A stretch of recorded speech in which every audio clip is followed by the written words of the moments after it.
پیشفرض به هیچ مردی اعتماد نکنید و با بی‌اعتمادی شروع به شناختنشون بکنید. همون اول دیدیش بگو من از کجا بدونم تو سوء استفاده گر نیستی؟ از کجا معلوم قاتل زنجیره‌ای نباشی؟ بذار بهش بر بخوره. هیچ ایرادی نداره. بذار واسه به دست آوردن اعتماد تلاش کنه. اگر بهش برخورد و ناراحت شدن thank you next. ناراحتی نداره که جنستون خرابه. تازه اگه بخواد ناراحت شه اون ناراحتیش خودش رد فلگه. که چیکار می‌خواستی بکنی که توقع داشتی من اصلا اول اعتماد داشته باشم؟ وقتی هم میگم اعتماد نکنید منظورم این نیست که خودتو لوس کنی توی چت بنویسی عزیزم من به تو اعتماد ندارم. نه، منظورم اینه که آدرس خونه‌تو بهش نمیدی، خونش نمیری، باهاش سفر نمیری، باهاش مست نمی‌کنی، باهاش تو تختم نمیری. تا وقتی نفهمیدی کجا زندگی میکنه، با کی زندگی میکنه، کارش چیه، درآمدش چقدره، با کیا میگرده، اعتقاداتش چیه، یا خانوادهش چه کارن، بهش اعتماد نکن. حتی تک تک حسابای سوشال میدیاشو چک کن ببین کیا رو فالو میکنه، چیا لایک میکنه، چیا پست میکنه،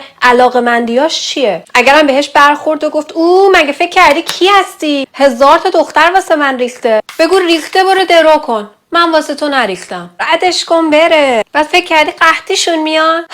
نه والا. 8 میلیارد آدم تو این دنیا وجود داره. انقدر آدما هستن تو هنوز ملاقاتشون نکردی. انقدر جاهای دنیا هست تو هنوز ندیدی. انقدر نقطه ها روی زمین هستن تو قراره اونجا وایسی تا یه نفر ازت عکس بگیره. انقدر کفشا هست که تو باید بخری و پاره کنی. انقدر لیپ گلاسا هست که باید بخری و گم کنی. زندگی تو همچنان ادامه داره. از هیچی عقب نیافتادی، قحطی هیچ مردی هم نیومده. بهشون اعتماد نکن. بایی